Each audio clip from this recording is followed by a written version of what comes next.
Hi hello ನಮಸ್ಕಾರ ವೀಕ್ಷಕರೇ, welcome to spotlight. ಪಯಣ ರೀಲಿಂದ ರಿಯಲ್ಗೆ.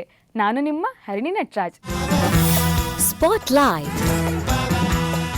ವೀಕ್ಷಕರೇ, ಪ್ರತಿಯೊಬ್ಬ ಕಲಾವಿದಂಗೂ ಅವರ ಕಲೆಯನ್ನು ಗುರುತಿಸಿ ಪ್ರಶಸ್ತಿ ಕೊಡೋದು ತುಂಬಾ ಇಂಪಾರ್ಟೆಂಟ್ ಆಗುತ್ತೆ. ಅದೇ ರೀತಿ ನಮ್ಮ ವಿ ನಾಗೇಂದ್ರ ಪ್ರಸಾದ್ ಅವ್ರಿಗೆ ಪ್ರಶಸ್ತಿಗಳ ಸಂಖ್ಯೆ ತುಂಬಾ ಇದೆ. ಎಲ್ಲ ಪ್ರಶಸ್ತಿಗಳ ಬಗ್ಗೆ ಈ ಸಂಚಿಕೆಯಲ್ಲಿ ನಾವು ಮಾತಾಡೋಣ. ಬನ್ನಿ, ಅವರನ್ನು ಕಾರ್ಯಕ್ರಮಕ್ಕೆ ಸ್ವಾಗತಿಸೋಣ. ಸರ್ ನಮಸ್ಕಾರ. ಕಾರ್ಯಕ್ರಮಕ್ಕೆ ಸ್ವಾಗತ ಸರ್. Thank you. ಸರ್, ಪ್ರತಿಯೊಬ್ಬ ಆ್ಯಕ್ಟರ್ಗೂ ಪ್ರತಿಯೊಬ್ಬ ಟೆಕ್ನಿಷಿಯನ್ಸ್ಗೂ ಒಂದು ಬಿರುದನ್ನು ಕೊಡ್ತಾರೆ. ನಿಮಗೂ ಅದೇ ರೀತಿ ಕವಿರತ್ನ ಅನ್ನೋ ಒಂದು ಬಿರುದು ಬಂದಿದೆ. ಅದ್ರ ಜೊತೆಗೆ ಕವಿರತ್ನ ಕಾಳಿದಾಸ ಅನ್ನೋದು ತುಂಬ ದೊಡ್ಡ ಹೆಸರು. ಕವಿರತ್ನ ಅನ್ನೋ ಪದ ಕೂಡ ತುಂಬ ದೊಡ್ಡ ಪದ, ತುಂಬ ವೆಯ್ಟೇಜ್ ಇದೆ ಆ ಪದಕ್ಕೆ. ಯಾವ ಕೆಲಸಕ್ಕೆ ನಿಮಗೆ ಆ ಬಿರುದು ಬಂತು, ಎಲ್ಲಿಂದ ಶುರುವಾಯಿತು ಸರ್? ಸುಮಾರು 1000 ಹಾಡುಗಳೆಲ್ಲ ಆದಮೇಲೆ ಒಂದಷ್ಟು ಸಕ್ಸಸ್ಫುಲ್ ಇದು ಟೈಮಲ್ಲಿ ಬೇರೆ ಬೇರೆ ಸಂಘ ಸಂಸ್ಥೆಗಳು ಕರೆಯೋದು, ಪ್ರಶಸ್ತಿ ಕೊಡೋದು, ಗೌರವ ಕೊಡೋದು, ಸನ್ಮಾನ ಮಾಡೋದು ಇದು ಸಹಜ. ನನಗೆ ಸಾಹಿತ್ಯ ರತ್ನ, ಸಾಹಿತ್ಯ ತಿಲಕ, ಸಾಹಿತ್ಯ ಸಂವರ್ಧಕ, ಆಮೇಲೆ ಚಿ ಉದಯಶಂಕರ್ ಪ್ರಶಸ್ತಿ, ಶಂಕರ್ ನಾಗ್ ಪ್ರಶಸ್ತಿ, ಧ್ರುವ ತಾರೆ, ಏನೋ ಒಂದು ಅಷ್ಟಿದೆಮ್ಮ, ತುಂಬ. ಬಟ್ ಅದನ್ನೆಲ್ಲ ಏನಂದ್ರೆ ನಾವು ಅವ್ರ ಅಭಿಮಾನದಿಂದ ಒಂದು ಸಂಸ್ಥೆ ಕೊಡುತ್ತೆ, ಅದನ್ನ ರೆಸ್ಪೆಕ್ಟ್ ಮಾಡಿ ಬಿಡೋದಷ್ಟೇ. ನಾನು ಎಲ್ಲೂ ಕೂಡ ನನ್ನ ಹೆಸರಿನ ಜೊತೆ ಇವೆಲ್ಲ ಏನೂ ಹಾಕೊಂಡಿರ್ಲಿಲ್ಲ. ಯಾವುದು ಪ್ರಿಫಿಕ್ಸ್ಗಳು, ವಿಶೇಷಣಗಳನ್ನ ನಾನು ಇಟ್ಕೊಂಡಿರ್ಲಿಲ್ಲ. ಅದು ಕೊಡ್ತಾರೆ, ಅದಾಯ್ತು. ನಾವೇನು ಜ್ಞಾನಪೀಠನ, ಸರಸ್ವತಿ ಸಮ್ಮಾನ ಅಂದ್ರೆ ಅದಕ್ಕಿಂತ ಇದು ಕಡಿಮೆ ಅಂತ ಹೇಳ್ತಾ ಇಲ್ಲ ನಾನು. ಒಂದು ಸಂಸ್ಥೆ ಕೊಡೋದಕ್ಕೂ ಇಡೀ ಒಂದು ವ್ಯವಸ್ಥೆ ಕೊಡೋಕ್ಕೂ ಇರೋ ವ್ಯತ್ಯಾಸ ಬೇರೇನಿಲ್ಲ. ಅದಕ್ಕೂ ಅಷ್ಟೇ ಗೌರವ ಇದೆ ನನಗೆ. ಇವ್ರು ಕೊಟ್ಟಿರೋದಕ್ಕೂ ಬಹಳ ಪ್ರೀತಿಯಿಂದ ಕೊಟ್ಟಿದ್ದಾರೆ. I respect it. ನನಗೆ ಈ ಸುಮಾರು ವರ್ಷಗಳ ಹಿಂದೆ ಹರಿಹರದಲ್ಲಿ ಒಂದು ಕಾರ್ಯಕ್ರಮ, ಆ ಕಾರ್ಯಕ್ರಮದಲ್ಲಿ ಸಾಹಿತ್ಯ ಪರಿಷತ್ನವರು ಒಂದು ಶೀಲ್ಡ್ ಕೊಡ್ತಾರೆ ನನಗೆ. ಕಾರ್ಯಕ್ರಮದಲ್ಲಿ ಅಲ್ಲೊಂದು ಪತ್ರ ಓದ್ತಾರೆ. ಅಲ್ಲಿನ ಹರಿಹರದ ಸಾಹಿತ್ಯ ಪರಿಷತ್ತಿನ ಅವತ್ತಿನ ಅಧ್ಯಕ್ಷರು ಬಳಗ ಏನಂದ್ರೆ ಕವಿರತ್ನ ಅಂತ ಬಿರುದು ಕೊಡ್ತಾರೆ. ಅದು ಎಲ್ರೂ ಕೊಟ್ಟಂಗೆ ಅದು ಒಂದು ಬಿರುದು ಸರಿ ಅಂತೇಳಿ ನಾನು ಅದನ್ನ ಬಂದ್ಬಿಡ್ತೀನಿ. ಬಟ್ ಅವತ್ತು ಕಾರ್ಯಕ್ರಮಕ್ಕೆ ನನ್ನ ಜೊತೆ ಬಂದಿದ್ದವ್ರು ಯಾರೋ ಅದನ್ನ ನೆಕ್ಸ್ಟ್ ಫ್ಯೂಚರಲ್ಲಿ ಬಳಸ್ತಾರೆ. ಕವಿರತ್ನ ನಾಗೇಂದ್ರ ಪ್ರಸಾದ್ ಅವರು ಬರ್ತಾರೆ ಅದು ಇದು ಅಂತ. ಸೊ ಅದು ಹಂಗೆ ಹಬ್ಬಿ ನಾನು ಎಲ್ಲೂ ಹಾಕೊಂಡಿಲ್ಲ, ಬರ್ಕೊಂಡಿಲ್ಲ, ಕವಿರತ್ನ ಅಂತ ಬರ್ಕೊಂಡ್ಲೇ ಇಲ್ಲ. ಇತ್ತೀಚೆಗೆ ಏನಾಯ್ತು, ಅದು ಎಲ್ಲ ಸಿನಿಮಾದಲ್ಲೂ ಅದನ್ನ ಹಾಕಕ್ಕೆ ಶುರು ಮಾಡಿದ್ರು, ಪತ್ರಿಕೆಯಲ್ಲಿ ಬರೆಯಕ್ಕೆ ಶುರು ಮಾಡಿದ್ರು. ಎಲ್ಲೂ ಹೋದ್ರು ಕವಿರತ್ನ ನಾಗೇಂದ್ರ ಪ್ರಸಾದ್ ಅವ್ರು ಬರ್ಬೇಕು ಕರೆಯಕ್ಕೆ ಶುರು ಮಾಡಿದ್ರು. ಅದಾದ್ಮೇಲೆ ನಾನು ಏನ್ ಮಾಡಿದೆ, ಸರಿ ಅವ್ರ ಜನ ಫಿಕ್ಸ್ ಮಾಡ್ಬಿಟ್ಟಿದ್ದಾರೆ ಈಗ. ನನಗೆ ಇದು ಬೇಕು ಬೇಡ ಇದು ಅದೆಲ್ಲ ಹೇಳುವ ನನ್ನ ಕೈಲಿಲ್ಲ ಅದು. ಸರಿ ಅಂತೇಳಿ ಅದನ್ನ ನಾನೆಲ್ಲೂ ಬಳಸ್ಕೊಂಡಿಲ್ಲ. ನನ್ನ ಇನ್ಸ್ಟಾಗ್ರಾಮ್ಗೆ ಇಟ್ಕೊಂಡೆ. ನಾಗೇಂದ್ರ ಪ್ರಸಾದ್ 100 ಜನ ಇದ್ರಲ್ಲ ಇನ್ಸ್ಟಾನಲ್ಲಿ, ಅದಿದ್ದ ಕವಿರತ್ನ ಅಂತ ಇಟ್ಕೊಂಡೆ, ಬಿಟ್ಟರೆ ಇನ್ನೆಲ್ಲೂ ಇಟ್ಕೊಂಡಿಲ್ಲ ನಾನು. ಬಟ್ ಇವತ್ತು ಎಲ್ಲರೂ ಅದನ್ನ ಈಗ ಸಾರ್ಥಕ ಸುವರ್ಣ ಅಂತ ಮಾಡಿದ್ರು. ಅದು ಕೂಡ ಕವಿರತ್ನ ಸಾರ್ಥಕ ಸುವರ್ಣ ಅಂತ ಮಾಡಿದ್ರು. ಅಂದ್ರೆ ತುಂಬಾ ದೊಡ್ಡ ಪದ ಸರ್ ಅದು. ತುಂಬಾ ಜವಾಬ್ದಾರಿ. ಹೌದು, ಅದೇ ಹೇಳೋಣ ಅಂತ ಬರ್ತಿದ್ದೆ. ಈಗ ನೀವೇನೋ ಒಂದು ಮಾಡಿದೀರಾ, ಅದನ್ನ ಜನ ಕೊಂಡಾಡಿದ್ರು, ಆಯ್ತು ಹೋಯ್ತು. ಬಟ್ ಅದಾದ್ಮೇಲೆ ಆ ಒಂದು ಕೆಲ್ಸಕ್ಕೆ ಒಂದು ಪ್ರಶಸ್ತಿ ಅಂತ ಬಂದಾಗ, ಆ ಪ್ರಶಸ್ತಿ ಬಂದಾದ್ಮೇಲೆ ನಿಮ್ಮ ಜವಾಬ್ದಾರಿ ಜಾಸ್ತಿ ಆಗುತ್ತೆ. ಸೊ ಅದನ್ನ ಮೀರಿಸ್ಬೇಕೇ ಹೊರತು ಅದಕ್ಕಿಂತ ಕಮ್ಮಿ ಅಂತೂ ಮಾಡೋಕ್ಕಾಗಲ್ಲ, ಅಷ್ಟು ಮಾಡೋಕ್ಕಾಗಲ್ಲ. ಆ ಥರದಲ್ಲಿ ನಿಮ್ಮ ಪ್ರಶಸ್ತಿಗಳ ಲಿಸ್ಟನ್ನ ನೋಡ್ತಾ ಹೋದರೆ ನಾವು ತುಂಬ ಪ್ರಶಸ್ತಿಗಳು ಬಂದಿದೆ. ಸೊ ನಾವಾಗಲೇ ಮಾತಾಡ್ತಿದ್ದಂಗೆ ಒಂದು ಪ್ರಶಸ್ತಿಯ ಫಿಲ್ಮ್ ಫೇರ್ ಅವಾರ್ಡು ಇದಕ್ಕೂ ಬಂದಿದೆ, ಅಪ್ಪ ಐ ಲವ್ ಯಪ್ಪ ಸಾಂಗಿಗೂ ಬಂದಿದೆ. ಈ ಥರದ್ರಲ್ಲಿ ಪ್ರಶಸ್ತಿ ಅನ್ನೋದು ಕಲಾವಿದರಿಗಾಗಲಿ ಅಥವಾ ಟೆಕ್ನಿಷಿಯನ್ಸ್ಗಾಗಲಿ ಎಲ್ರಿಗೂ ಎಷ್ಟು ಇಂಪಾರ್ಟೆಂಟ್ ಆಗುತ್ತೆ ಸರ್? ನಮಗೊಂದು ಆರಂಭದಲ್ಲಿ ಒಂದು ಎಂಜಾಯ್ಮೆಂಟು, ಅಂದ್ರೆ ಒಂದು ಹೆಮ್ಮೆ, ನಾನು ಇದು ಗೆದ್ದೆ ಅಂತ. ನಾನು ಉದಯ ಟಿವಿ ಪ್ರಶಸ್ತಿನೇ ಒಂದು 4 ಬಂದಿದೆ ನನಗೆ. ಉದಯ ನಾಕೌಟ್ ಪ್ರಶಸ್ತಿ, ಉದಯ ಸನ್ ಫೆಸ್ಟ್ ಏನೋ ಪ್ರಶಸ್ತಿ. ಅದು ವಾರ್ಷಿಕವಾಗಿ ಮಾಡ್ತಿದ್ರು ಕಾರ್ಯಕ್ರಮ. ಸೊ ಉದಯ ಟಿವಿ ಅವಾರ್ಡ್ಸೇ ಒಂದಷ್ಟಿದಾವೆ. ಸೊ ಬೇರೆ ಬೇರೆ ಚಾನಲ್ ಅವಾರ್ಡ್ಸ್ ಇದಾವೆ. ಅದಲ್ಲದೆ ಸಂಘ ಸಂಸ್ಥೆಗಳು ಕೊಟ್ಟರು ಪ್ರಶಸ್ತಿಗಳು, ಅವಾರ್ಡ್ಗಳು, ಇದು ಎಲ್ಲ ಎಷ್ಟು ಪ್ರಶಸ್ತಿ ಇದೆ ಅಂತ ನಾನು ಲೆಕ್ಕನೇ ಹಾಕೋಕ್ಕಾಗಲ್ಲ. ಹೌದು. ಅಂದರೆ ಗೊತ್ತಿಲ್ಲ, ಅಷ್ಟೊಂದು ಪ್ರಶಸ್ತಿ ಇದೆ, ನಾನು ಎಲ್ಲವನ್ನೂ ನೆನ್ಪಿಟ್ಕೊಳ್ಳಿಲ್ಲ. ಹ್ಮ್ ಹ್ಮ್ ಹ್ಮ್ ಇದು ಒಂದು ಹಂತಕ್ಕೆ ಏನಾಗುತ್ತೆ, ನಮಗೆ ಜವಾಬ್ದಾರಿ, ಒಂದು ಹೆಮ್ಮೆ ಎಲ್ಲ ಆಗುತ್ತೆ. ಆಮೇಲೆ ಏನಾಗುತ್ತೆ ಅಂದರೆ, ಇದು ನಾವು ತುಂಬ ಕರೆಕ್ಟಾಗಿ ನಡ್ಕೋಬೇಕು, ಹೌದು ಹೌದು ತುಂಬ ಜವಾಬ್ದಾರಿಯುತವಾಗಿ ನಡ್ಕೋಬೇಕು. ಕವಿರತ್ನ ನಾಗೇಂದ್ರ ಪ್ರಸಾದ್ ಅಂತ ಹಾಕಿದ ತಕ್ಷಣ ಆ ಸಾಹಿತ್ಯ, ನಾನು ಬರೆಯೋ ಕಾವ್ಯ ಅಷ್ಟೇ ತೂಕದ್ದಿರಬೇಕು. ಹೌದು ಹೌದು ಹೌದು. ಎಲ್ಲ ರೀತಿಯಲ್ಲೂ ಸಾಮಾಜಿಕ ಜವಾಬ್ದಾರಿ, ನಾನು ಹೇಳೋದು ಹೌದು, ಸೋಷಿಯಲ್ ರೆಸ್ಪಾನ್ಸಿಬಿಲಿಟಿ ಜಾಸ್ತಿ ಆಗುತ್ತೆ. ಹೌದು. ಇದು ಒಂದು ಕಡೆ ಪಾಸಿಟಿವ್ ನೋಟ್ ಆದರೆ, ಜನಗಳಿಗೆ ಇದು ಅರ್ಥ ಆಗಲ್ಲ. ಏನಕ್ಕೆ ಅರ್ಥ ಆಗಲ್ಲ ಅಂತಂದರೆ, ಒಂದು ಪೊಸಿಷನ್ ಅಂತ ಹೋದಾಗ ಆ ಪೊಸಿಷನ್ನಿಗೆ ಬೌಂಡ್ರಿ ಇರುತ್ತೆ, ಆ ಬೌಂಡ್ರಿಯಲ್ಲೇ ನಾವಿರಬೇಕು. ಕಲಾವಿದರು ಜೀವನನೇ ಹಂಗಾಗುತ್ತೆ. ಬಟ್ ಜನಕ್ಕೆ ಹೆಂಗಾಗುತ್ತೆ, ಬಂತು ಹೆಸರು ಬಂತು, ಚೇಂಜ್ ಆಗಿಬಿಟ್ರು ಅನ್ನೋದು ಮಾತಾಡ್ತಾರೆ. ನಿಮಗೆ ಆ ಥರ ಯಾವುದಾದ್ರೂ ಎಕ್ಸ್ಪೀರಿಯನ್ಸ್ ಆಗಿದೆಯಾ? ನನಗೆ ಆ ಥರದ್ದು ಏನೂ ಆಗಿಲ್ಲ. ಯಾಕಂದ್ರೆ ನಾನು ಯಾರು ನೀನು ಚೇಂಜ್ ಆಗಿದೆ ಅಂತ ಹೇಳಿಲ್ಲ. ನಾನೇನೂ ಚೇಂಜ್ ಆಗಿಲ್ಲ, ಏನೂ ಆಗಿಲ್ಲ. ಓಕೆ. ಸ್ಕ್ರೀನ್ ಮೇಲೆ ಬರೋ ಕಲಾವಿದರಿಗೆ ಒಂದು ರೆಕಗ್ನೇಷನ್ ಸಿಗುತ್ತೆ. ರೆಕಗ್ನೇಷನ್ ಹಿಂಗೆ ಅಂತಂದರೆ ಜನ ನೋಡಿರ್ತಾರೆ ಅವರನ್ನು, ಸೊ ಹಾಗಾಗಿ ಈಸಿಯಾಗಿ ಗುರ್ತಿಡಿತಾರೆ. ಬಟ್ ಅದೇ ಬಿಹೈಂಡ್ ಕ್ಯಾಮ್ರಾ ವರ್ಕ್ ಮಾಡೋರಿಗೆ ಅಷ್ಟು ರೆಕಗ್ನೇಷನ್ ಇಲ್ಲ. ಈ ತಾರತಮ್ಯದ ಬಗ್ಗೆ ನಿಮಗೆ ಏನು ಅನಿಸುತ್ತೆ? ಯಾವಾಗಲೂ ಅದ್ರ ಬಗ್ಗೆ ಬೇಸರ ಇದ್ದೇ ಇದೆ ನನಗೆ. ಇಡೀ ಸಿನಿಮಾನ ನಿಲ್ಲಿಸೋದು, ಅದಕ್ಕೆ 10% ಕಲಾವಿದರಾದರೆ 90% ಟೆಕ್ನಿಷಿಯನ್ಸ್. ಹೌದು ಹೌದು ಹೌದು. ಸೊ ಕಲಾವಿದರು ತೆರೆ ಮೇಲೆ ಕಾಣೋರು, ನಾನು ಹೇಳೋದು ಕಲಾವಿದರು ಅಂತಾರೆ. ತೆರೆ ಮೇಲೆ ಕಾಣೋರಿಗೂ ತೆರೆ ಹಿಂದೆ ಇರೋರು. ತೆರೆ ಹಿಂದೆ ಇರೋರೆ 90% ಕೆಲಸ. ಹೌದು. 10% ಅದರ ಎಕ್ಸಿಕ್ಯೂಷನ್ ಅಷ್ಟೇ 10% ಕೆಲಸ. ಹೌದು. ಸೊ ಇವ್ರ ಕೆಲಸನ ರೆಕಗ್ನೈಸ್ ಮಾಡಬೇಕು. ಈಗ ಇತ್ತೀಚಿನ ದಿನಗಳಲ್ಲಿ, ಅಂದರೆ ಸುಮಾರು ಒಂದು 10-15 ವರ್ಷದಿಂದ ಈಚೆಗೆ ಆದಂಥ ಬೆಳವಣಿಗೆ ಏನಂತಂದರೆ, ತೆರೆಯ ಹಿಂದಿನವರು ಕೂಡ ಗೊತ್ತಾಗ್ತಿದ್ದಾರೆ ಜನಕ್ಕೆ. ಹೌದು ಹೌದು ಹೌದು. ರೀಸೆಂಟ್ಲಿ ಮುಂಚೆ ಹಂಗಿರ್ಲಿಲ್ಲ. ಹೌದು. ಈಗ ಇದು impact of media, social media.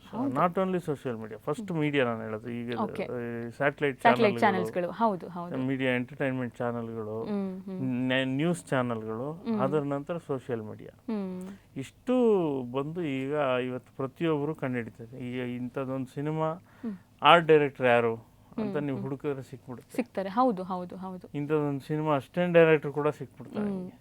So ಅಷ್ಟು ಬೆಳವಣಿಗೆ ಆಗಿದೆಯಲ್ಲ, ಇದೊಂದು ಒಳ್ಳೆಯ ಲಕ್ಷಣ.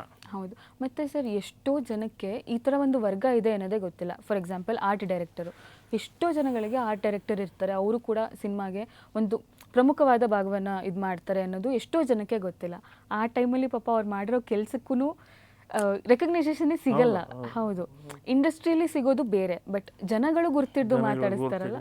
ಹೌದು ಹೌದು. ಆ ದಿನಗಳು ಈಗಾಗಲೇ ಬರ್ತಿದೆ. ಹೌದು. ಇನ್ನು ಗಟ್ಟಿಯಾಗಿ ಬರಬೇಕು ಅನ್ನೋದು ನನ್ನ ಆಶಯ. ಹೌದು.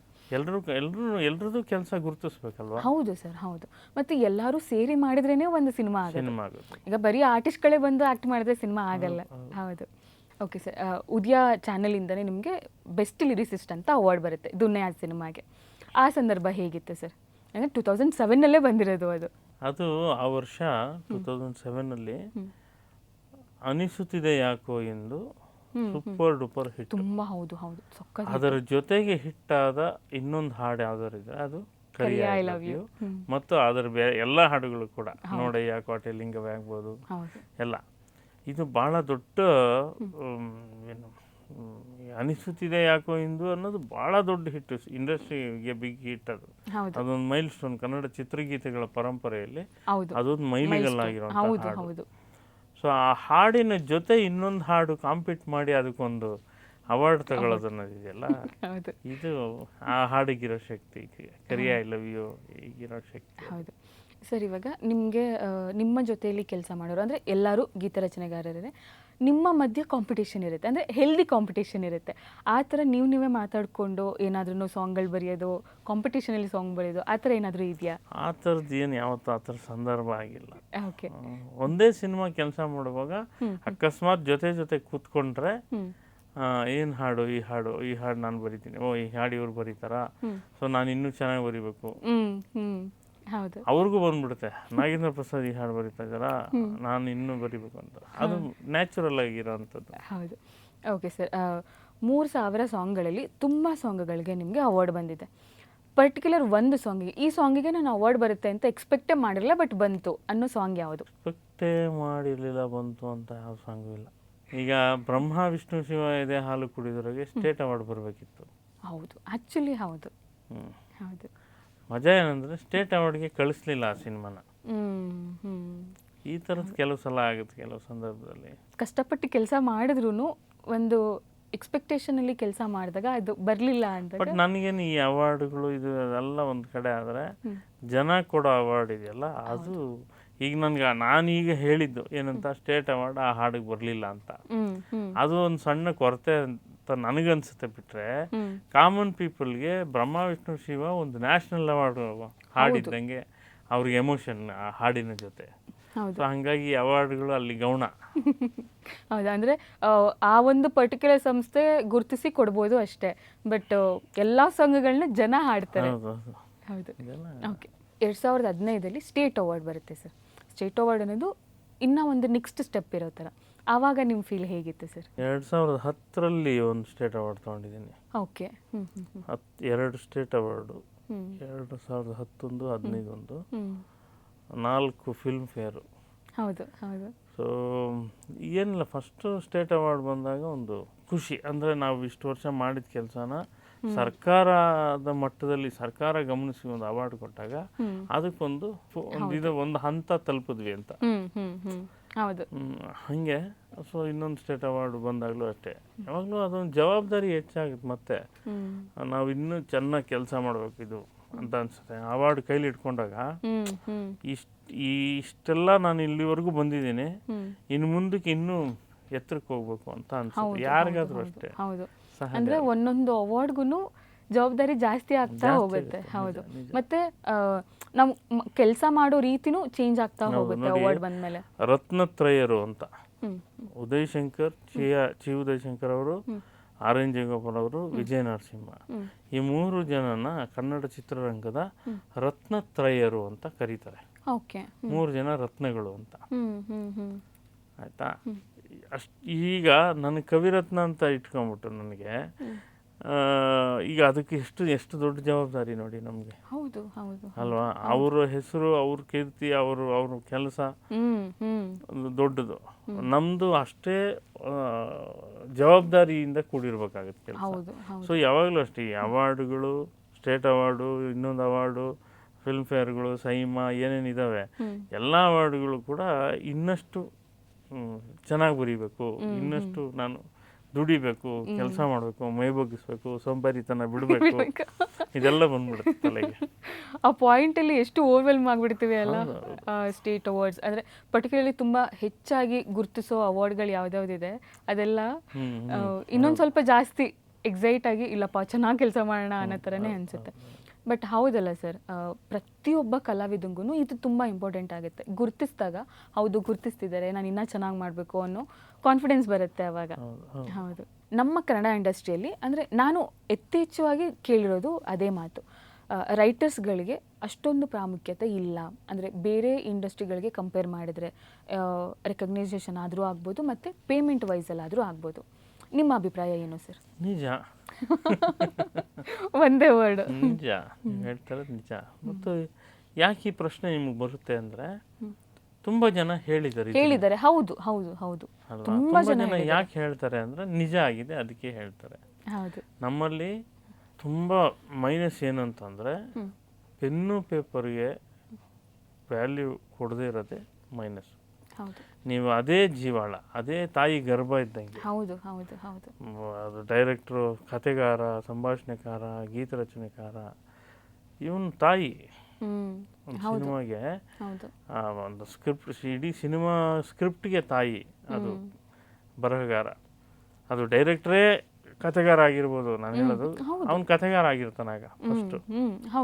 ಸೊ ಅಲ್ಲಿಂದ ನಾನು ಹೇಳ್ತಾ ಇದ್ದೀನಿ, ಅದು ಆರಂಭ ಅಲ್ಲಿಂದನೇ ಆಗಿರೋದ್ರಿಂದ ನೀವು ಅದನ್ನ ತುಂಬ ನೆಗ್ಲೆಕ್ಟ್ ಮಾಡಿ ಅಲಂಕಾರಕ್ಕೆ ಜಾಸ್ತಿ ಒತ್ತು ಕೊಟ್ಟರೆ ಸಿನಿಮಾದ ಬೀಜ ಅದು ಮೊಳಕೆ ಹೊಡಿಬೇಕಲ್ಲ. ಅದು ಚೆನ್ನಾಗಿ ಬಲವಾಗಿದ್ದರೆ ಬೀಜ ಒಳ್ಳೆ ಮೊಳಕೆ ಹೊಡೆದು ಅಲ್ಲಿಂದ ಒಂದು ಒಳ್ಳೆ ಫಲ ಬರುತ್ತೆ. ನೀವು ಈ ಬೀಜನೇ ವೀಕ್ ಆಗಿದ್ದರೆ ನೀವು ಏನು ಅಲಂಕಾರ ಮಾಡಿದ್ರೆ ಏನು ಬಂತು ಭಾಗ್ಯ. ಹೌದು, ಅಂದರೆ ಹೌದಾ ಸರ್, ನಮ್ಮ ಕನ್ನಡ ಇಂಡಸ್ಟ್ರಿನ ಬಿಟ್ಟು ಬೇರೆ ಇಂಡಸ್ಟ್ರಿಗಳಲ್ಲಿ ಸ್ವಲ್ಪ ಬೆಟರ್ ಇದೆ ಅನ್ನೋದು ಹೌದಾ? ನನಗೆ ಗೊತ್ತಿರೋದು, ನಾನು ತಮಿಳು ಇಂಡಸ್ಟ್ರಿ, ತೆಲುಗು ಇಂಡಸ್ಟ್ರಿಲಿ ಓಡಾಡಿದ್ದೀನಿ, ಒಂದಿಷ್ಟು ಕೆಲಸ ಮಾಡಿದ್ದೀನಿ. ಹಾಗಾಗಿ ನನಗೆ ಗೊತ್ತು 100% ನಮಗಿಂತ ಜಾಸ್ತಿ ನಮ್ಮಲ್ಲಿ ಏನು ರೈಟರ್ಸ್ ಗೌರವ ಕೊಡ್ತಾರೆ ಅದಕ್ಕೆ 10 ಪಟ್ಟು ಗೌರವ ಆಂಧ್ರ ಮತ್ತು ತಮಿಳುನಾಡಲ್ಲಿ ಕೊಡ್ತಾರೆ. ಕಲಾವಿದರಾಗಲಿ, ನಿರ್ಮಾಪಕರಾಗಲಿ, ನಿರ್ದೇಶಕರಾಗಲಿ ಅಲ್ಲಿ ಕೊಡುವ ಬೆಲೆಯನ್ನು ನೋಡಿದ್ರೆ ನಾವು ಕಲಿಬೇಕಾಗಿದ್ದು ಭಾಳ ಇದೆ. ಕಲಾವಿದರಿಗೆ ಎಲ್ಲರೂ, ಟೆಕ್ನಿಷಿಯನ್ಸು ಮತ್ತು ಏನು ಆ್ಯಕ್ಟಿಂಗ್ ಏನೇ ಇದ್ರೂ ಪೇಮೆಂಟ್ಗಳಲ್ಲಿ ಪ್ರಾಬ್ಲಮ್ ಅನ್ನೋದು ಕಾಮನ್ ಆಗಿ ನಾವು ಕೇಳಿದ್ದೀವಿ. ಇವಾಗ ಆಯಿತು, ನಾವು ಕ್ಯಾಮ್ರಾ ಮುಂದೆ ಬಂದಿದ್ದೀವಿ, ನಮ್ಮನ್ನು ಜನ ನೋಡಿದ್ದಾರೆ, ರೆಕಗ್ನೈಸ್ ಮಾಡಿದ್ದಾರೆ, ಆಯಿತು ಬಿಡುವಂಥ ಆ್ಯಕ್ಟರ್ಸ್ಗಳು ಸುಮ್ಮನಾದರೂ ಕೂಡ ಟೆಕ್ನಿಷಿಯನ್ಸ್ ಹಂಗೆ ಆಗೋಕ್ಕಾಗಲ್ಲ. ಅವ್ರಿಗೆ ರೆಕಗ್ನೈಸೇಷನ್ನೂ ಇರಲ್ಲ, ಈ ಕಡೆ ಪೇಮೆಂಟು ಬರಲಿಲ್ಲ ಅಂದರೆ ಪ್ರಾಬ್ಲಮ್ ಆಗುತ್ತೆ. ಇದ್ರ ಬಗ್ಗೆ ಅಭಿಪ್ರಾಯ ಏನು ಸರ್? ನಿಜ, ಅದನ್ನು ನಾನು ಹೇಳೋದು. ಒಂದು ಕಡೆ ರೆಕಗ್ನಿಷನ್ನು, ರೆಸ್ಪೆಕ್ಟು, ಪೇಮೆಂಟು ಎರಡೂ ಇರಲ್ಲ. ರೆಸ್ಪೆಕ್ಟ್ ಯಾಕೆ ಇರಬೇಕು ಅಂದರೆ, ಇವನು ಬರವಣಿಗೆ ಏನಿದೆ, ಈ ಬರವಣಿಗೆನೇ ಅನ್ನ ಕೊಡೋದು, ಈ ಸಿನಿಮಾನ ಕಾಪಾಡೋದು ಈ ಬರವಣಿಗೆ ಅನ್ನುವ ಯಾವ ಇದು ತುಂಬ ಜನಕ್ಕಿಲ್ಲ. ನಾನು ಎಲ್ಲರೂ ಅಂತ ಉದ್ದೇಶ ಎಲ್ಲ ನಿರ್ಮಾಪಕರು, ಎಲ್ಲ ಕಲಾವಿದರು ಅಂತ ಹೇಳ್ತಾ ಇಲ್ಲ. ಬಹುತೇಕ ಕಲಾವಿದರು, ಬಹುತೇಕ ನಿರ್ಮಾಪಕರು ಬೆಲೆ ಕೊಡದೇ ಇರೋ ಜಾಗ ಅಂದರೆ ರೈಟಿಂಗ್. ಹೌದು ಹೌದು ಹೌದು, ಕೊಡಬೇಕು. ಕೊಟ್ರೇನೆ ಗೊತ್ತಾಗುತ್ತೆ ಅವ್ರಿಗೆ, ಕೂತು ಅವ್ರಿಗೆ. ಆಮೇಲೆ ಬರಹಗಾರ ಸಂತುಷ್ಟಿಯಿಂದ ಇದ್ರೆ, ತೃಪ್ತನಾಗಿ ಖುಷಿಯಾಗಿದ್ರೆ, EMI 19ನೇ ತಾರೀಕು ಆಯಿತು, EMI ಕಟ್ಟಬೇಕು, 1ನೇ ತಾರೀಕು ಆಯಿತು ಲೈಟ್ ಬಿಲ್ ಕಟ್ಟಬೇಕು, ಆ ಮಗು ಸ್ಕೂಲ್ ಫೀಸ್ ಹೆಂಗಪ್ಪ ಕಟ್ಟೋದು, ಇವೆಲ್ಲ ತಲೆಯಲ್ಲಿದ್ದರೆ ಅವನು ಇಲ್ಲಿ ಒಂದು ಒಳ್ಳೆ ಕ್ರಿಯೇಟಿವ್ ಕೆಲಸ ಎಲ್ಲಿ ಮಾಡೋಕ್ಕಾಗುತ್ತೆ? ಹೌದು ಹೌದು, ಅದೆಲ್ಲ ಸ್ವಲ್ಪ ಸಮಾಧಾನವಾಗಿದ್ದರೆ ಮಾಡ್ಬೋದು. ಎಲ್ಲಿ ಹಣ ಸುರಿಬೇಕೋ ಅಲ್ಲಿ ಹಣ ಸುರಿದೇನೆ, ಸುರಿಯಬಾರದ, ಅದು ಬೇಕಿಲ್ಲ ಅಷ್ಟೊಂದು, ಅಲ್ಲಿ ಸುರಿತಾರೆ. ಅದು ಪ್ರಾಬ್ಲಮ್ ಆಗಿದೆ. ಪೇಮೆಂಟ್ ವೈಸು, ರೆಸ್ಪೆಕ್ಟ್ ವೈಸು ಎರಡೂ ಕೂಡ ನಮ್ಮಲ್ಲಿ ಪ್ರಾಬ್ಲಮ್ ಇದೆ. ಹೌದು, ಒಂದು ಸಿನಿಮಾ ಅಂದರೆ ಕಂಟೆಂಟು. ಹೌದು ಹೌದು, ಕಂಟೆಂಟ್ ಯಾರು ಕ್ರಿಯೇಟ್ ಮಾಡ್ತಾನೋ ಅವನು ಮೂಲ ಬರಹಗಾರ. ಹೌದು ಹೌದು, ಆ ಕಂಟೆಂಟಿಗೆ ನೀವು ಹೆಚ್ಚು ಶ್ರಮ, ಹೆಚ್ಚು ಹಣ, ಹೆಚ್ಚು ಅದಕ್ಕೆ ಸಂಪನ್ಮೂಲ ಒದಗಿಸಿ ಆಮೇಲೆ ಅದನ್ನ ಕಟ್ಟೋದ್ರನ್ನ ಹೆಂಗಿದ್ರು ಅಷ್ಟೇ ಕಟ್ಟೋದು. ಯಾವ ಒಂದು ಮನೆ ಕಟ್ಟೋದು ಅಂದ್ರೆ ಮತ್ತೆ ಅದೇ ಬೇಸ್ಮೆಂಟ್ಗೆ ಚೆನ್ನಾಗಿದ್ರೆ ನೀವು ಮನೆ ಒಂದೇ ಫ್ಲೋರ್ ಕಟ್ಟಿ 100 ಫ್ಲೋರ್ ಕಟ್ಟಿ ತಡೆಯುತ್ತೆ. ಬೇಸ್ಮೆಂಟ್ ಚೆನ್ನಾಗಿರ್ಬೇಕು ಅಂದ್ರೆ ಬರಹಗಾರ ಬರಹ ಚೆನ್ನಾಗಿರ್ಬೇಕು. ಆ ಬರಹಕ್ಕೆ ನೀವು ಹಣ ಹಾಕ್ಬೇಕು, ಬರಹನ ಹೆಚ್ಚು ಶ್ರಮ ಅಂದರೆ ಟೈಮ್ ಕೊಡ್ಬೇಕು ಅದಕ್ಕೆ. ಆಗೋಯ್ತು, ನಾಳೆ ಬೆಳಗ್ಗೆ ಆಗೋಗ್ಬಿಡ್ತು ಕತೆ, ಒಂದು ಕತೆ ಬೆಳಗ್ಗೆ ಆಗೋಯ್ತು, ನಾಳೆ ಬೆಳಗ್ಗೆ ಆಗೋತ್ತಿಗೆ ಡೈಲಾಗ್ ಆಗೋಯ್ತು, ಹಂಗಾಗಲ್ಲ ಅದು. ಅದಕ್ಕೆ ಅದರದ್ದೇ ಟೈಮ್ ಕೊಡಬೇಕು, ಅದಕ್ಕೆ ಹಣ ಖರ್ಚು ಮಾಡಬೇಕು. ಮುಂಚೆ ರೀಮೇಕ್ ಸಿನಿಮಾಗಳಿಗೆ ಹಣ ಕೊಟ್ಟು ರೀಮೇಕ್ ಸಿನಿಮಾ ತರ್ತಿದ್ರಲ್ಲ, ಆಗ್ಲೂ ಇದೇ ಚರ್ಚೆನೆ.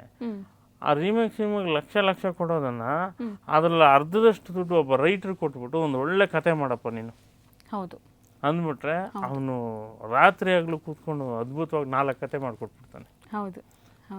ಈ ಥರ ಪ್ರತಿಯೊಂದಕ್ಕೂ ಒಂದು ಇನ್ಸ್ಟಿಟ್ಯೂಟ್ ಅಂತ ಇದೆ. ಇವಾಗ ಆ್ಯಕ್ಟಿಂಗಿಗೆ ಇನ್ಸ್ಟಿಟ್ಯೂಷನ್ಸ್ಗೆ ಹೋಗ್ತಿದ್ದಾರೆ, ಸಂಗೀತ ಕಲೀಲೇಬೇಕು, ಅದು ಸಪ್ರೇಟ್. ಬಟ್ ಆ್ಯಕ್ಟಿಂಗಿಗೆ, ಡೈರೆಕ್ಷನಿಗೆ ಎಲ್ಲದಕ್ಕೂ ಒಂದು ಇನ್ಸ್ಟಿಟ್ಯೂಟ್ ಅಂತ ಇದೆ. ಅದೇ ರೀತಿ ಸಾಂಗ್ನ ಬರೆಯೋದಕ್ಕೂ ಕೂಡ ಏನಾದ್ರೂ ಕ್ಲಾಸಸ್ ಅಂತ ಇದೆಯಾ? ಹಾಡು ಬರೆಯೋದು ಅನ್ನೋದು ಅದೊಂದು ಟ್ಯಾಲೆಂಟು, ಆದರೆ ಅದಕ್ಕೊಂದು ಫ್ರೇಮ್ನ ಮಾತ್ರ ಹೇಳ್ಕೊಡ್ಬೋದು. ಹಾಡಿಗೆ ಇರಬೇಕಾದ ಕೆಲವು ಲಕ್ಷಣಗಳಿದು, ಸಿನಿಮಾ ಹಾಡಿಗೆ ಇರಬೇಕಾದ ಕೆಲವು ಲಕ್ಷಣ ಇದು ಅಂತ ಹೇಳ್ಕೊಡ್ಬೋದೇ ವಿನಃ ಅದನ್ನು ದೊಡ್ಡದಾಗಿ ನಾವು ಅದನ್ನು ಕ್ಲಾಸ್ ಮಾಡಿ ತಿಂಗಳಗಟ್ಟಲೆ ಹೇಳೋ ಥರದ್ದು ಅಲ್ಲ. ಹೌದು, ಏನಕ್ಕಂದ್ರೆ ಇವಾಗಿನ ಟೈಮಲ್ಲಿ ಇನ್ಸ್ಟಿಟ್ಯೂಟ್ಸ್ ಅನ್ನೋದು ತುಂಬಾ ಟ್ರೆಂಡಿಂಗಲ್ಲಿದೆ. ಎಷ್ಟೋ ಜನ ಫಾರಿನಿಗೆಲ್ಲ ಹೋಗಿ ಕಲ್ತ್ಕೊಂಡ್ಬರೋರೆಲ್ಲ ಇದ್ದಾರೆ. ಅದೆಲ್ಲ ಉಪಯೋಗ ಆಗುತ್ತೆ. ತುಂಬಾ ಜನ ಕೇಳ್ತಾರೆ ನನಗೆ, ನೀವು ಒಂದು ಇನ್ಸ್ಟಿಟ್ಯೂಟ್ ಮಾಡಿ ಕ್ಲಾಸ್ ಮಾಡಿ ಸರ್ ಹಾಡುಗಳ ಬಗ್ಗೆ ಅಂತ. ಸೊ ಒಂದಷ್ಟು ಜನ ಈಗ ನನ್ನ ಜೊತೆ ಬೇರೆ ಬೇರೆ ಮ್ಯೂಸಿಕ್ ಡೈರೆಕ್ಟರ್ಸು ಅವ್ರನ್ನೂ ಇಟ್ಕೊಂಡು ಹಾಡು ಒಟ್ಟು ಕಂಪೋಸಿಷನ್ ಏನು, ಲಿರಿಕ್ ರೈಟಿಂಗ್ ಅಂದ್ರೇನು, ಇದ್ರ ಬಗ್ಗೆ ಕ್ಲಾಸ್ ಮಾಡಿ ಅಂತ ನಾನು ಸುಮ್ಮನೆ ಇದ್ದೀನಿ. ಸ್ವಲ್ಪ ಜಾಸ್ತಿ ಜನ ನನ್ನ ಆಫೀಸ್ಗೆ ಬಂದು ಕೇಳ್ತಾರೆ, ಸರ್ ನೀವು ಹಾಡು ಬರೆಯೋದು ಹೇಳ್ಕೊಡ್ತೀರಾ ಸರ್, ಮ್ಯೂಸಿಕ್ ಹೇಳ್ಕೊಡ್ತೀರಾ ಸರ್ ಅಂತ ಬರ್ತಾರೆ ನನ್ನ ಆಫೀಸ್ಗೆ. ಸೊ ನೋಡೋಣ ಮುಂದಿನ ದಿನಗಳಲ್ಲಿ ಆ ಥರದ್ದೇನಾದ್ರು. ಓಕೆ ಆದರೆ ನಾವು ಅದೇ ಹೇಳಿದ್ನಲ್ಲ, ಹಾಡು ಬರೆಯೋದು ಹಿಂಗೆ ಹಾಡು ಬರೆಯೋಕಂತ ಹೇಳಕ್ಕಾಗಲ್ಲ. ಹೇಳ್ಕೊಳಕ್ಕಾಗಲ್ಲ. ಹೌದು ಅದ್ರದ್ದು ಒಂದು ಮಿನಿಮಮ್ ಒಂದು ಫಾರ್ಮೆಟ್ಸ್ ಇದಾವೆ. ಈ ಫಾರ್ಮೆಟಲ್ಲಿ ಹಿಂಗಿರ್ಬೇಕು, ನೀ ಟ್ಯಾಲೆಂಟ್ ಇದ್ರೆ, ಕಾವ್ಯ ಇರ್ಬೇಕು ಅವನೊಳಗಡೆ, ಪ್ರತಿಭೆ ಹೌದು ಅದಿದ್ರೆ ಅದನ್ನ ಹಿಂಗೆ ಬಗ್ಗಿಸ್ಬೋದು, ಅದನ್ನ ಸಿನಿಮ್ಯಾಟಿಕ್ ಆಗಿ ಹಿಂಗೆ ಮಾಡ್ಬೋದು ಅಂತ ಒಂದಿಷ್ಟು ಸಲಹೆ ಸೂಚನೆ ಕೊಟ್ಟು ಕಳಿಸ್ಬೋದು. Okay sir. ಹಾಗಾದರೆ ಇವಾಗ ಫಾರ್ ಎಕ್ಸಾಂಪಲ್ ಹೇಳೋದಾದರೆ ನಾನೇ ಬಂದ್ಬಿಟ್ಟು ನಿಮ್ಮ ಹತ್ರ ಕೇಳ್ತೀನಿ, ನಾನು ಹಾಡು ಬರೀಬೇಕು ಅನ್ನೋ ನನಗೆ ಕನಸಿದೆ, ಫಸ್ಟ್ ಸ್ಟೆಪ್ ನಾನು ಏನು ಮಾಡಬೇಕು? ಫಸ್ಟ್ ಕನ್ನಡ ಓದ್ಕೋಬೇಕು. ಹೌದು ಹೌದು, ಭಾಷೆ ಬರಬೇಕು ಚೆನ್ನಾಗಿ. ಹೌದು ಪಂಡಿತರಾಗ್ಬಿಡ್ಬೇಕು ನೀವು ಅಂತ ಅಲ್ಲ, ಚೆನ್ನಾಗಿ ಭಾಷೆ ಗೊತ್ತಿರಬೇಕು ಫಸ್ಟ್. ಎರಡನೇದು ನಮ್ಮ ಸಂಸ್ಕೃತಿ, ಕನ್ನಡದ ಸಂಸ್ಕೃತಿ ಏನು, ಈ ನೆಲದ ಸಂಸ್ಕೃತಿ ಏನು, ಇಲ್ಲಿನ ಸಾಹಿತ್ಯದ ಪರಿಸರ ಏನು, ಎಲ್ಲ ಒಂದಷ್ಟು ನಿಮ್ಗೆ ಅದ್ರ ಪರಿಚಯ ಇದ್ರೆ, ಇತಿಹಾಸ ಏನು ಇದು ಪರಿಚಯ ಇದ್ರೆ ನಿಮ್ಗೊಂದು ಅಥೆಂಟಿಸಿಟಿ ಅಂತೀವಿ, ಪ್ರಭುತ್ವ ಬರುತ್ತೆ. ಇನ್ನು ಹಾಡಿನ ಮೇಲೆ, ಹಾಡು ಬರೆಯೋದ್ರ ಮೇಲೆ ಒಂದು ಪ್ರಭುತ್ವ ಬರುತ್ತೆ. ಇಲ್ಲದೆ ಇದ್ರೆ ನಾನು ಹಾಡು ಬರಿತೀನಿ ಅಂತ, ಆದ್ರೆ ಅದು ಜಾಸ್ತಿ ದಿವಸ ಉಳಿಯಲ್ಲ. ಈಗ ನಾಳೆ ಒಂದು ಹಾಡು ನೀವು ಬರೀತೀರಾ, ಅದು ಹಿಟ್ ಆಗ್ಬಿಡ್ತು ಅಂತ ಇಟ್ಕೊಳ್ಳಿ, ನಾಳಿದ್ದು ನಿಮ್ಗೆ ಇನ್ನೊಂದು 4 ಹಾಡು ಬರುತ್ತೆ, ಈ ಹಾಡು ಬರೀರಿ ಸರ್ ಅಂತ, ಅದನ್ನು ಬರೀತೀರಾ, ನಿಮ್ಮ ಹತ್ರ ಖಾಲಿ ಆಗೋಗ್ಬಿಡುತ್ತೆ, ಸ್ಟಫೇ ಇಲ್ಲ ಅಂದ್ರೆ. ಹೌದು ಹೌದು ಹೌದು, ಅದೇ ಏನು ಬರೀಲಿ ನಾನು ಅನ್ನಂಗೆ ಆಗ್ಬಿಡುತ್ತೆ. ಹಂಗಾಗಬಾರ್ದಲ್ವಾ? ಹೌದು. ಸೊ ತುಂಬ ವಿಷಯಗಳನ್ನ ನೀವು ಕಲಿಬೇಕು, ಕಲಿತ್ರೆ ಆಮೇಲೆ ಮುಂದಿನ ಪ್ರೋಸೆಸ್ ಬೇರೆ. ಅಲ್ಲ ಸರ್, ನೀವು ಕನ್ನಡ ಓದಬೇಕು, ಬುಕ್ಸ್ಗಳನ್ನ ಓದಬೇಕು, ತಿಳ್ಕೊಬೇಕು ಅಂತ ಹೇಳ್ತಿದ್ದೀರಾ. ಶುರುನಲ್ಲೇ ನೀವು ಇಷ್ಟು ಹೇಳ್ತಿದ್ದೀರಾ ಅಂದರೆ 3000 ಸಾಂಗ್ ಬರೆದಿದ್ದೀರಾ, ಎಷ್ಟು ಬುಕ್ ಓದಿರಬೇಕು ಸರ್ ನೀವು ಹಂಗಿದ್ರೆ? ಅದಕ್ಕೇನಿಲ್ಲ, ಈಗ 3000 ಹಾಡು ಅನ್ನೋದು ಬಿಟ್ಬಿಡಿ, ಹಾಡು ಅದೊಂದು ಕಡೆ ಇರಲಿ, ನೀವು ಎಷ್ಟು ಓದಿದ್ರು ಕಡಿಮೆನೆ. ಓದು ಅನ್ನೋದು ಸಾಗರ ಅಲ್ವಾ? ನಿಮ್ಗೆ ಎಷ್ಟು ನಿಮ್ಗೆ ಶಕ್ತಿ ಇದೆಯೋ ಅಷ್ಟನ್ನ ಮೊಗದು ಕುಡ್ಕೋಬಹುದು ಅಷ್ಟೇ ಸಾಗರದಲ್ಲಿ. ಸೊ ಓದ್ತಾನೆ ಇರಬೇಕು, ಜೀವನ ಪೂರ್ತಿ ಓದ್ತಾ ಇರಬೇಕು. ಅಷ್ಟು ಪುಸ್ತಕ ಇದೆ, ನಮ್ಗೊಂದು 10 ಲೈಫ್ ಇದ್ರೂ ಸಾಲಲ್ಲ ಇಡೀ ಜೀವನ ಓದೋದು. ಅಷ್ಟು ಕನ್ನಡದ ಪುಸ್ತಕಗಳೇ ಅಷ್ಟೊಂದಿದ್ದಾವೆ. ಇಷ್ಟೆಲ್ಲ ಓದಿ ಕೂಡ ಇವಾಗ ನೀವು ಮತ್ತೆ LLB ಮಾಡ್ತಾ ಇದ್ದೀರಾ, ಅದು ಹೇಗೆ ಸರ್? ಅದು ನಿಲ್ಬಾರ್ದು ಅಂತ ಅದೇನೋ ಅನ್ನಿಸ್ತು LLB ಮಾಡಬೇಕು ಅಂತ, ಚೂರು ಕಾನೂನು ಓದಬೇಕು ಅನ್ನಿಸ್ತು. ಅದೊಂದು ಇಂಟ್ರೆಸ್ಟಿಂಗ್ ಇದಲ್ಲ ನಮಗೆ ಫಸ್ಟಿಂದ, ಅಂದರೆ ಕಾನೂನು ಏನು ತಿಳ್ಕೊಬೇಕು ಅಂತಲ್ಲ. ಇತ್ತೀಚೆಗೆ ಅನ್ನಿಸ್ತು ನಾನು ಸುಮ್ಮನೆ ಹಾಕಿರ್ಬೇಕು, ಒಂದು ಅವಕಾಶ ಇದೆ ಯಾವುದೇ ವಯಸ್ಸಿನವ್ರಿಗೂ ಕೂಡ ಕಾನೂನಿಗೆ, ಅಂದರೆ LLB ಓದೋದಕ್ಕೆ ಕಟ್ಟುವ ಅವಕಾಶ, ಅಕಾಡೆಮಿಕ್ ಅವಕಾಶ ಇದೆ. ನಾನು ಯಾಕೆ ಅದನ್ನ ಬಿಟ್ಕೊಡ್ಲಿ? ಅವಕಾಶ ಇದೆಯಲ್ಲ. ಈಗ ನನಗೆ MBBS ಅವಕಾಶ ಇಲ್ಲ, ಇದ್ದಿದ್ರೆ ಅದು ಹೋಗ್ತಿದ್ದೇನೋ. LLB ಅವಕಾಶ ಇದೆ, ಓಕೆ ಕಟ್ಟಿದ್ದೀನಿ. ಓಕೆ ಸರ್, ಅದಕ್ಕೂ ಒಳ್ಳೇದಾಗಲಿ, ಅದ್ರ ಬಗ್ಗೆನೂ ಸಾಂಗ್ಗಳು ಬರಲಿ ಅಂತ ಕೇಳ್ಕೊತೀವಿ. ಓಕೆ ಸರ್, ನಮ್ಮ ಜೊತೆ ಇಷ್ಟೊತ್ತು ಕೂತ್ಕೊಂಡು ನಿಮ್ಮ ಎಕ್ಸ್ಪೀರಿಯನ್ಸ್ನ ಶೇರ್ ಮಾಡಿದ್ದಕ್ಕೆ ತುಂಬ ಧನ್ಯವಾದಗಳು sir. Thank you so much. So ವೀಕ್ಷಕರೇ, ನೋಡಿದ್ರಲ್ಲ, ನಮ್ಮ ವಿ ನಾಗೇಂದ್ರ ಪ್ರಸಾದ್ ಅವ್ರಿಗೆ ಕವಿರತ್ನ ಅನ್ನೋ ಬಿರುದು ಹೇಗೆ ಬಂತು ಮತ್ತು ಅವರಿಗೆ ಬಂದಂಥ ಪ್ರಶಸ್ತಿಗಳ ಬಗ್ಗೆ ಸಂಪೂರ್ಣವಾಗಿ ನಾವು ತಿಳ್ಕೊಂಡ್ವಿ. ನಾನಂತೂ ಈ ಸಂಚಿಕೆನ ತುಂಬಾ ಎಂಜಾಯ್ ಮಾಡಿದೆ, ನೀವು ಕೂಡ ಎಂಜಾಯ್ ಮಾಡಿರ್ತೀರಾ ಅಂತ ಅನ್ಕೊತೀನಿ. ಹಾಗಾದರೆ ನಿಮ್ಮ ಭೇಟಿ ಮುಂದಿನ ಸಂಚಿಕೆಯಲ್ಲಿ. ಅಲ್ಲಿವರೆಗೂ ಸಣ್ಣ ಉದಯ ಕಾಮಿಡಿ ನೋಡ್ತಾ ಇರಿ, ನಗ್ತಾ ಇರಿ. ಸ್ಪಾಟ್ಲೈಟ್.